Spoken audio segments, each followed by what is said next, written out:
Chapter 32. Jacob also went on his way, and the angels of God met him.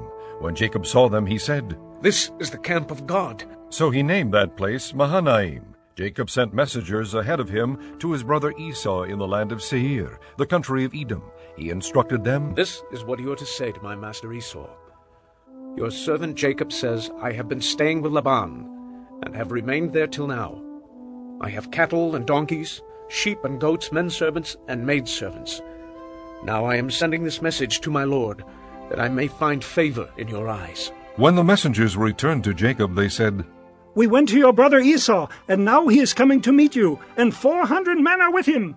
In great fear and distress, Jacob divided the people who were with him into 2 groups, and the flocks and herds and camels as well.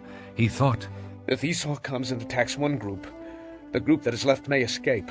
Then Jacob prayed, "O God of my father Abraham, God of my father Isaac, O Lord, who said to me, 'Go back to your country and your relatives, and I will make you prosper.' I am unworthy of all the kindness and faithfulness you have shown your servant. I had only my staff when I crossed this Jordan, but now I have become 2 groups. Save me, I pray, from the hand of my brother Esau, for I am afraid he will come and attack me, and also the mothers with their children. But you have said, 'I will surely make you prosper, and will make your descendants like the sand of the sea, which cannot be counted.'" He spent the night there, and from what he had with him he selected a gift for his brother Esau, 200 female goats and 20 male goats, 200 ewes and 20 rams, 30 female camels with their young, 40 cows and 10 bulls, and 20 female donkeys and 10 male donkeys. He put them in the care of his servants, each herd by itself, and said to his servants, "Go ahead of me, and keep some space between the herds." He instructed the one in the lead, "When my brother Esau meets you and asks, 'To whom do you belong, and where are you going, and who owns all these animals in front of you?' then you are to say, 'They belong to your servant Jacob. They are a gift sent to my lord Esau, and he is coming behind us.'" He also instructed the second, the third, and all the others who followed the herds, "You are to say the same thing to Esau when you meet him. And be sure to say, 'Your servant Jacob is coming behind us.'" For he thought, "I will pacify him with these gifts I am sending on ahead later when I see him. Perhaps he will receive me." So Jacob's gifts went on ahead of him, but he himself spent the night in the camp. That night Jacob got up and took his 2 wives, his 2 maidservants, and his 11 sons, and crossed the ford of the Jabbok.